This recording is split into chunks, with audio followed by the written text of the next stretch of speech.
Platelet, what's happening here? Good Lord, what is happening here?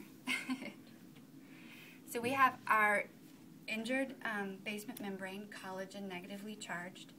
We have von Willebrand factor is also attracted to the basement membrane. Will bind there. It's traveling with factor 8. Our platelet in the blood is ready to go to this complex. It has a receptor called the GP1B1A receptor on it. It also expresses an ADP receptor that we'll see is important in just a minute. So this injured membrane, our platelet binds with this complex, which is why we have that AT313 enzyme that I put the supplemental video on about. Once this complexes, it can activate. I know my platelet is so cute. I sent that around. So you have an activated platelet. And the reason the platelet activates like that is it needs more surface area. It expresses more of this phospholipid membrane for all the other factors to stick on.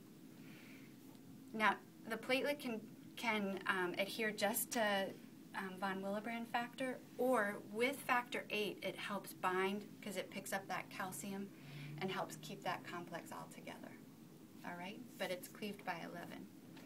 So we have our activated platelet. So what does our activated platelet do besides explode into this crazy monster with tons of surface area? Is it degranulates. So what happens when it degranulates? It has a ton of granules. It has ADP. It has its own fibrinogen.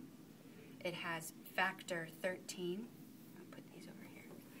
It releases thromboxane A2. And remember, thromboxane A2 accelerates the whole aggregation.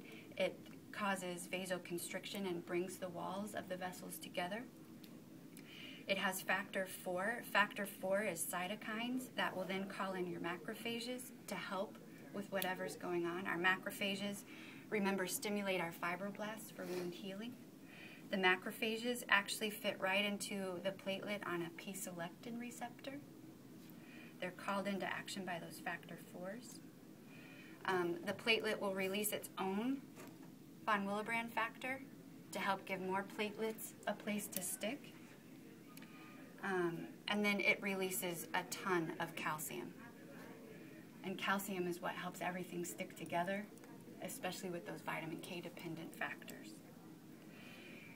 So what happens with this fibrinogen? A huge part of our clotting cascade. Fibrinogen actually fits directly into our platelet at a receptor called the GP2B3A receptor.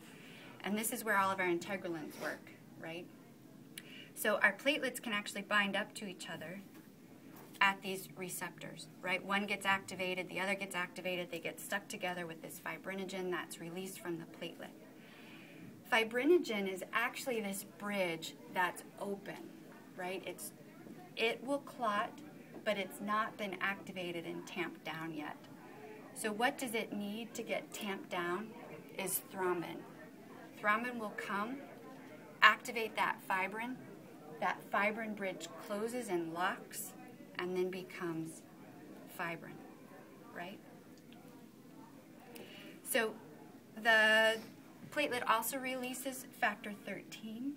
Factor 13 then organizes these fibrin molecules into a beautiful, sturdy mesh of a platelet plug.